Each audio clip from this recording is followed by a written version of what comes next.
When Rome gets super crowded, I want to share with you 5 alternate locations to base from just outside of Rome, still creating a wonderful experience. The first town I want to talk to you about is the town of Ostia. Ostia makes a great home base because it is so easily connected to Rome. There are trains coming and going about every 10 to 15 minutes. It costs just €1.50. It is the same ticket as the bus ticket. So if you do have a bus pass for Rome, you don't have to pay anything extra to use the train to Ostia, making it super convenient. I will say this, the train is a little bit kind of dated. It's not the most comfortable train. Sometimes you're standing room only, but at least it's only 30 minutes, so you can put up with it. Another thing I need to mention about Ostia is located on the ocean. So if you like the idea of waking up in the morning and taking a walk along the beach, or in the afternoon, evening, whenever you're there, if you enjoy the beach, you're going to love Ostia. It does make a great alternative to Rome, and getting a place in Ostia typically is quite a bit less expensive than in the city of Rome. Another great option is the town of Frascati. Frascati is located about 30 minutes by train from Rome, and there are trains running about 1 per hour. Frascati is a smaller town, not a lot to do and see in the town of Frascati. There are quite a few restaurants, but what makes Frascati so special is that if you have a car, this would be my #1 choice, because it's located in the Castelli Romani region. Tons of little towns, there's 2 lakes. My favorite little town is called Nemi.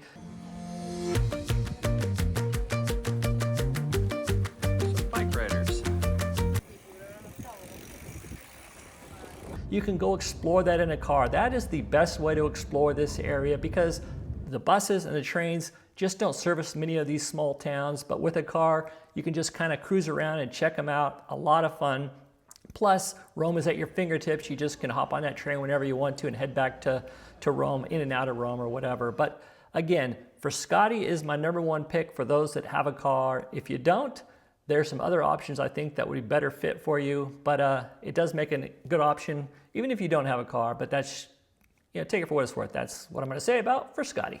One of my favorite towns just outside of Rome is the town of Tivoli. Tivoli makes a great home base. It's about 40-45 minutes on the train from Tivoli to Rome and from Rome to Tivoli. Within the city of Tivoli, it's quite a bit larger than Frascati, and there's quite a bit more to see and do in the town of Tivoli. So if you end up spending a couple of days in Tivoli, you won't be disappointed. In the town of Tivoli, you have Villa Gregoriana.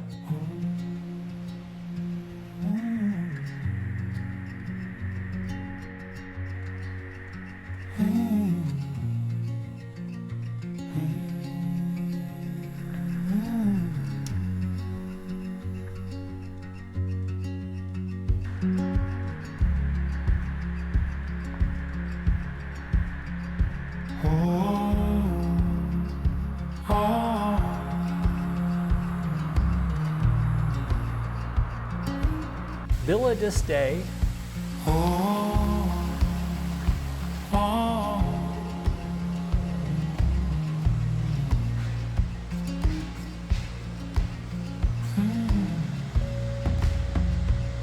And Hadrian's Villa.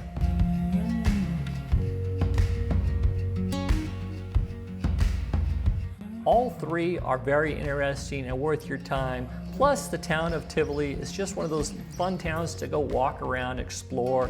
Around every turn, there's another cool vista, cool building, cool alleyway. It's just a really cool, fun town. It reminds me more of a town you would see in Tuscany, but it's just outside of Rome, and it would make a great home base.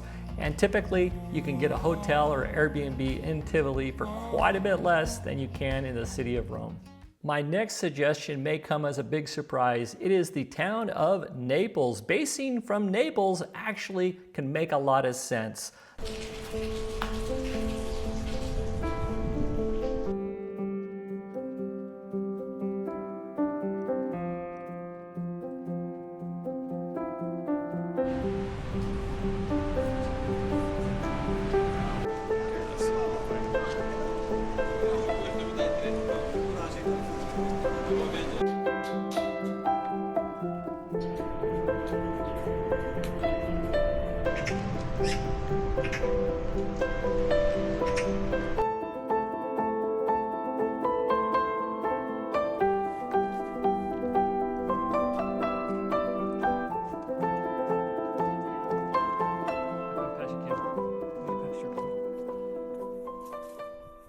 There are now high-speed trains. With the high-speed rail, it takes just 1 hour to go from Rome to Naples, Naples to Rome, and it's on high speed. It has Wi-Fi, it's super comfortable. So getting to Rome is no problem. But when you're back in Naples, there's tons to see and do in the town of Naples. Not a town, it's a city, in the city of Naples. You could go check out the Amalfi Coast in Sorrento. There's 3 islands. You've got Procida, Isca, you got Capri, you've got what do you got? You got Pompeii and Herculaneum. You got Vesuvius. There's just so much to see and do down in Naples. Then when you want to head to Rome, you can head to Rome, no problem. Very fast to go back and forth. And again, hotels are quite a bit less expensive in the Naples area than they are in Rome. So it's an alternative that you probably didn't see coming, but it does make a lot of sense if you're willing or looking for that type of experience. Since we're considering Naples as a possible place to base from when visiting Rome, you might be wondering, what about Florence? Well, with high-speed rail, Florence is also a great place to base from, even when visiting Rome. From Rome to Florence, it takes just about 1.5 hours on high-speed rail. And in Florence, there's so much nearby to check out, including Siena, San Gimignano, Cinque Terre, Pisa, Lucca, Bologna. There's just tons of small towns all around Florence, easily accessible by train, making Florence a great home base. And then when you want to go to Rome, super easy to do so. Just hop on the train, head down to Rome for the day, and enjoy Rome in bits and pieces throughout the time you stay in Florence. So yes, Florence also makes a great home base when visiting Rome. But if I had to choose between Florence and Naples, there's a huge difference. Naples is gritty, a lot of personality, it's a little bit chaotic, maybe even dirty. It's just more about the cultural experience, where Florence is more refined. It's upscale, it's pretty, everywhere you look is beautiful, hardly any graffiti anywhere. It's just a beautiful city, and all the cities around there are much more refined, much more elegant than those you're gonna find in the south near Naples. But again, it's just depending on what you're looking for. If you're looking for something super clean, super picturesque, then you're gonna wanna head towards Florence. If you're up for more of a personality, vibrant, cultural experience, then Naples is the place for you. You might be thinking heading to and from Rome from Florence or Naples can get pretty expensive, and you would be right. Each way it costs right around 50 euros. But remember, you're watching Rosier Roma, and I'm Mr. Cheapskate himself, and there is a better way.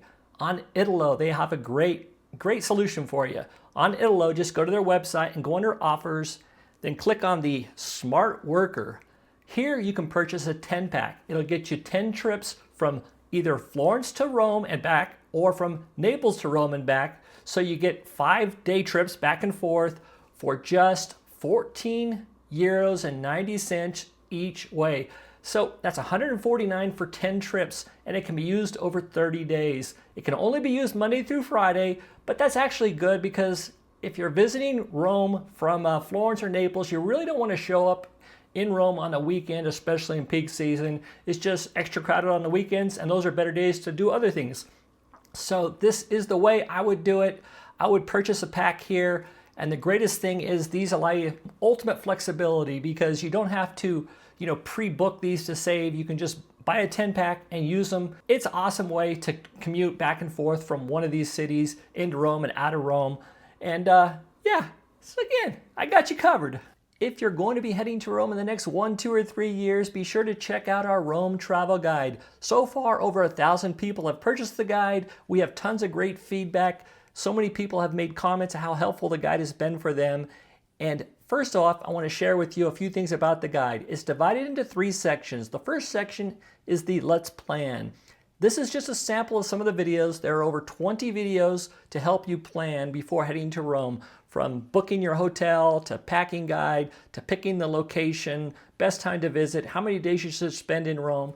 Once you're in Rome, there's a whole other section of around 20 to 25 additional videos. I think there's more than that even, of videos that will help you have a great time in Rome. From grocery shopping to getting a taxi, getting on the metro and bus tickets, getting from the airport to your hotel, day itineraries, lots of day itineraries, walking itineraries, day trips, Rome's top 50 sites. You get the point. There are tons of helpful videos. New videos are being added constantly. And the last section is Let's Eat. This is where we get to share our favorite pasticcerias, our favorite gelaterias, our favorite pizzerias. Let me show you what that's like. This is an interactive map. This is our favorite pizzerias in Rome. And you can here, click the type of pizza you're looking for. There are several styles of pizza in Rome. But let's say you just are over here and you want to click on one. It'll give you a little bit of idea about this one's pizzeria. This is the Napolitan style pizza. But if you want to go there, you just click on the link here to the address and your GPS will guide you to the pizzeria, making it super easy. All of these places we've been to, we know they're fantastic. There's so many other things we get to share with you, but this is just an example here. And the last thing I would say we get a request for is people wanting to know our favorite hotels and Airbnbs. So we created a section. Almost all of these we've stayed at, and they're divided up by areas. So let's say you're in the Monti neighborhood and you want to know about these ones here. The ones with stars, we've 100% stayed at, and some of these others as well, but these are like our favorite ones. So if you go to La Dolce Vita, you can click on that, read about it, and if you want to book it, you just click the link further, the link down there, and it'll take you to their website. You can book it. And in addition to all this, there's a 65+ page PDF that you can download and print off if you want. I'm going to leave a discount code in the description of this video where you can pick this all up for under $30.